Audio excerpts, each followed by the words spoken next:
Hello, welcome back to the home ground, intersection of sport, politics, and a little bit of property and business with Max Schiffman and myself, David Bashir. Max, I haven't seen you for a while. Have you been on a carb-free diet? Oh, you went straight to the carb-free. Yeah, I've been on a bit of a health kick, so I've dropped a couple of kilos, which is nice. I mean, by all means, if you don't watch the feed on YouTube, you should now, check it out, see if you notice a difference. But yeah, feeling great. Yeah, the before and after. It's a great pleasure to welcome John Didulica to the couch. He's had a long and storied career in sport as a player, a lawyer, an advocate for player rights, also general counsel for the FFA way back in the day, now Football Australia, and now in clubland with Melbourne Victory, previously Melbourne City. Welcome, John.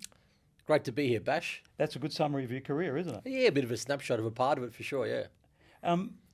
Tell us about your transition from a player. And I know this because I called you when you had a flowing mullet back in the day with Melbourne Melbourne Knights. That's back in the 90s. They were great days, Bash. They were great days. Although I would concede that had I retained hair, I'd be a rather unkempt chap. And I think the mullet was more a function of my own personal manicuring than it was any strategic fashion choice. That's right. It was in keeping with the Melbourne Knights. It was. That's right. Very much true. There's a few very well coiffed. Straight out of the chevron. Yeah, exactly. Tell us about your transition from a player, and you copped some nasty injuries, to then doing law and your journey as a player advocate, and then into management. No problem. I think I feel very fortunate that I was able to be a professional player for a few years, and mainly because it gave me such an insight into what athletes go through in their career. I mean, I always thought of myself as, say, student first, soccer player second. I always took pride in getting great marks at school and being academic and studious, and football was something that you did to be with your friends, and it was fun and in many ways a distraction from the other part of it. And I suppose when I was growing up, it wasn't predetermined that people could have a career in Europe. It was very much the exception. You had guys like Eddie Krinčević and Frank Farina, and these guys who'd gone overseas, Robbie Slater, Graham Arden. It's like, wow, it's incredible, And then I suppose my generation was guys like Mark Viduka, Josip Skoko, and then it became more of you could see it became actually a career path. So the kids that would follow us, they actually saw themselves as potentially playing in the top leagues one day. So when I was growing up, it wasn't something that was overly common. So I always thought to myself that my future is as, an academic in some way. And I was fortunate enough that my footballing, quote unquote talent took me far enough so that I could sample what it was like to actually be a player and be on that big stage at different times. And that really served me well, I feel, in my professional career in business and the corporate life, and having that really good understanding and empathy of an athlete's journey. So when you were studying, you specialised in sports law and governance and that sort of thing, and that led you to becoming the CEO of the Players Association. So what was that like during what was quite a pivotal period for the professional game in Australia? Yeah, I've always loved working as a player advocate. I think players have got such an acute vested interest in the success of the league and of their clubs that their voice probably isn't heard loudly enough, particularly in other sports. I think it's soccer in Australia. The PFA has done such a great job over 25, 30 years that it's given the players a platform to shape the league as much as they can and shape their employment conditions. That's not the same across all sports necessarily, but players are so invested in making sure that their club does the best job, that they're trying to fill stadiums, that they get paid on time and all those sorts of things.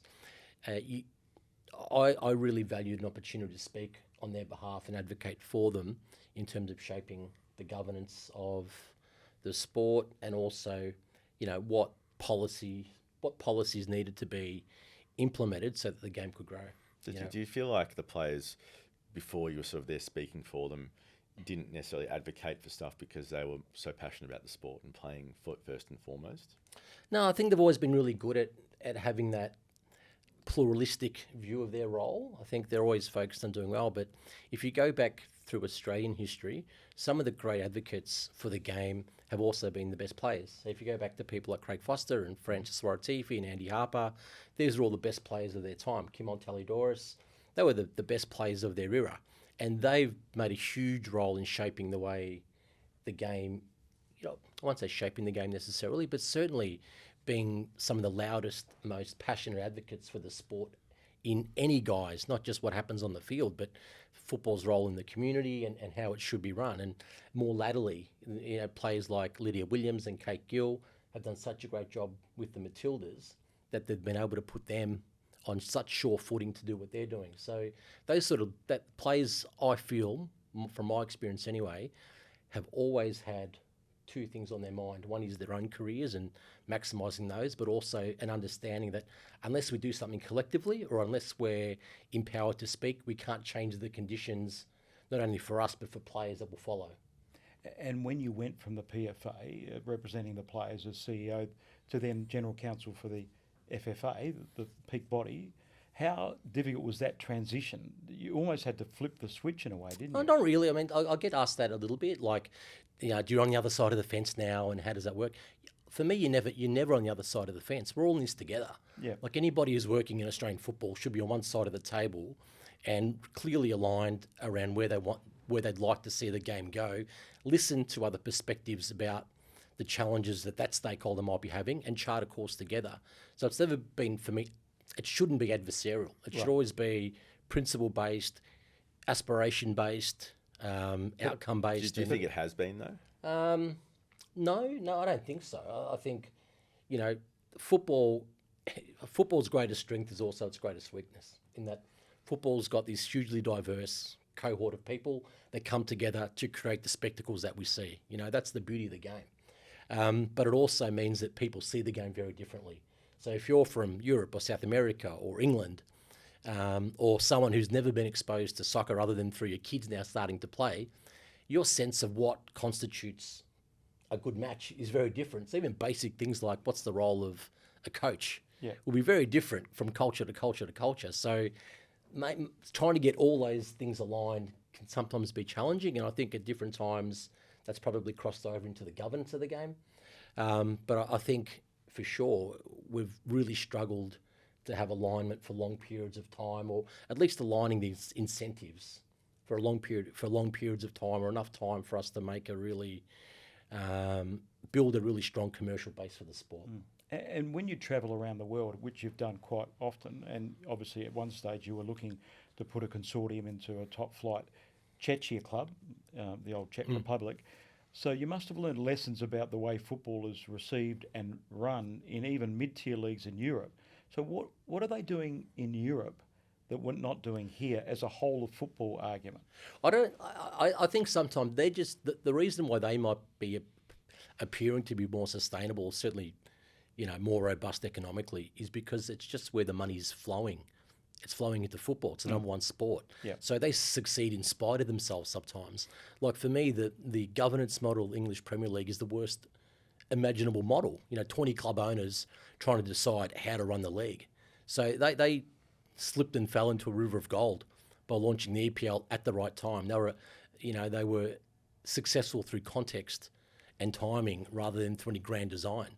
No doubt that there's wonderful leaders in the early eras like David Dean, for example, at Arsenal, and some of these people who have shown over decades that they're wonderful corporate leaders and they've shown the path to go forward, but it wasn't through a great governance model, for example. I sometimes joke that, and this probably leads into why you want to buy a club, is you can probably divide clubs in Europe into probably three categories. Some are hard-nosed businesses that are run in a sophisticated, transparent way. Another group are trophy assets for some rich bloke who think it's a good idea, and the other third might be organised crime. How do we funnel our money across the world? So, that's hardly the way you run a successful sporting league. So in many ways, the centuries or the decades and decades of investment in those clubs and those leagues over those periods allow these competitions to succeed in spite of themselves sometimes. So do you think there's something fundamentally flawed, let's say, with the current A-League financial and governance model, or do you think it's a case of circumstance that the league's just not performing temporarily for various reasons? Yeah, I think there's two things. Firstly, I think the game probably contrary to conventional wisdom, I think football itself is going exceptionally well in Australia, in that you can have a wonderful experience by following your local club, following the Socceroos. Matildas are doing things that 10 years ago we could never have imagined. You know, I remember going to Ballarat in 2016 to watch the Matildas play someone in front of 1,500 people. And now they're selling out 50,000 against Uzbekistan. There's more kids playing than ever before. There's, you know, paid TV networks are streaming soccer left, right and centre. The interest in the Socceroos, as I said, the Matildas is fantastic. The A-League's not where it needs to be, and there's a separate reason, I think, for that. But in terms of, you know, talented young players, good work in academies, people invested in the game, I don't think the game's ever been richer. I don't think we've ever been in a situation where more people are invested in the success of our sport than ever. I genuinely believe that. Yeah. So, okay, then how does that not translate to the A-League? Okay, I think there's a couple of reasons. One is people can consume football in Australia without tasting the A-League. You can do a range of other things and not get the A-League involved. So we've got to recognise that and accept that we can't take for granted that if you like soccer, you're coming to an A-League game. So we need to think a bit differently. In terms of the A-League as a collective, you know, in my previous role at the Players Union, I was really strong on the need for an independent governance model for the league. It couldn't be run by the owners, and I think that's come to pass. I think, and it's not because the owners will be conflicted, which I think inherently they are, not because they're not smart and well-intentioned people. It's purely a bandwidth issue sometimes. A lot of these owners have got very busy day jobs. They're deeply successful businessmen who are running, you know, 9-figure companies with hundreds of staff. You know, they're busy people. And then they're also running a football club, which is a locust. It takes up so much of your time and energy. It's not easy running a football club. It's a highly dynamic business that is constantly being played out in public. So it's like running a political party in some degree. So it's a super busy thing to do, just be a chairman of a club. And then you want to sit on the board of a league that's a startup. So where you're finding the time to give the right rigour, putting in the right discipline, the right focus on doing that, I think it's really hard. So I always felt that an independent body charged with, you know, waking up every morning focused solely on the best interests of the league is the optimal model for running the A-League. And that's not in place now. And that's where the EPL went to, didn't they? After the clubs ran the EPL to start off with, they then went to an independent model. I don't think so. I think there's talk about independent regulatory commission and the like there, but I think that's... You don't think it's... No, I think it's still broadly flawed in the EPL because the clubs are still dictating what happens for the most part. But on face value, it's an independent. Yeah. Well, I wouldn't say that it is. Okay. But they're okay now because they're embedded. They're first mover. They captured the global market. They're awash with cash. So whatever governance failings may exist are very clearly solved. And what would independence in Australia as a management body of the A-League, what would it give it, the league, that it doesn't give it now, that the structure doesn't give it now? Bandwidth, skill sets, decisions independent of club needs or individual club needs. Yeah. So we're talking more like the AFL commission. Absolutely, model. yeah. Commission, yeah. An empowered commissioner. And that's what the NFL do. Like the NFL, for example, the clubs run it. You know, there's 30 clubs in the NFL. They all run the league, but they empower their commissioner and then accept Roger Goodell. This is yours, your jurisdiction to manage this. We're not going to get involved. Yeah, they're keenly involved in the decisions and everything else, but they empower their commissioner to make the really independent, strong decisions that need to be made for their competition, for their cooperative. And that cooperative energy was what we always conceptualised within the A-League. But unfortunately, I don't think the model has allowed that to play out the way it should. And so you touched on it before that you've got this incredible fan participation, as in at the grassroots level, but it's still not translating to the top league. So what are the things you think the A-League could do otherwise to try and bridge that gap a little bit? I mean, dare I say, should they be leaning more into the whole supporter culture thing that they've tried to sort of push away from a little bit? Yeah, look, bums on seats are the number one focus at our club and probably should be in most other clubs. I wouldn't say singular focus, but in terms of day-to-day, what is our objective each week? It's to try and get as many people into our stadium as possible, because once that happens, it will kickstart the virtuous cycle that we saw a few years back when, Melbourne Victory, you had 25,000 people coming to home games. And we're still quite fortunate in that we have 22,000 season ticket holders every year. The challenge for us is to make sure as many of those 22,000 come to games, which they're not at the moment. Big part of that is visibility and what I call passive consumption. Once upon a time, you could switch on the radio or the TV and there was an A-League content that you then, through osmosis, understood when the games were and who's playing for your team and who the coach is and all that sort of stuff. I don't think we have that anymore. We don't have the visibility in, mainstream consumer culture that we had a decade ago.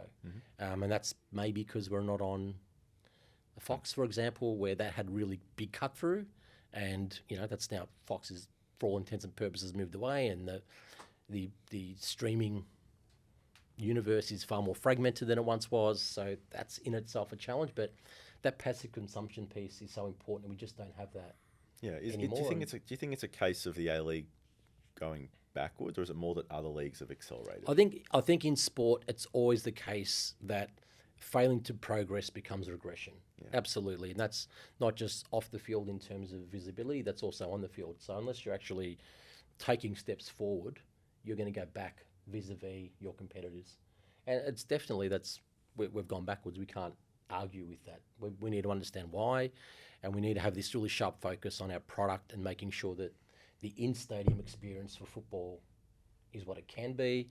The players we're bringing into the league can develop a connection to our supporters, and they're putting on a great show, which I think is still the case. So, for me, it's quite a narrow problem that we need to fix. And there's no better experience than a good football match. I don't consider myself whilst I've devoted my adult life to football, probably like you, Bash, and you, Max, I grew up sampling every conceivable sport, cricket and Aussie rules, and I'm still a Geelong member and go to Geelong games, and, but there's nothing can beat a good football match. No. And I think at Victory in particular, we do that. I was in Adelaide a few weeks ago for the Adelaide-Melbourne Victory game. That was one of the best sporting events I've been to. And that was just a regular season football match. We lost it through a controversial refereeing decision late on. But the match itself was incredible. No one left that night. No one left thinking the A-League's dead. We left thinking the A-League is unbelievable. You get that for $25 and it's superb. So how do you bottle that and how do you scale it out across 6-8 games every weekend? And we haven't. And why haven't we done that? And it goes back to those earlier things. We don't have a group of highly accomplished people waking up every morning saying, this is our singular goal. Getting these stadiums full, making sure that High Marsh is replicated across 11 other teams each week. That's right. And we've been there before, we've done it, we've just got to try and recapture that. Yeah.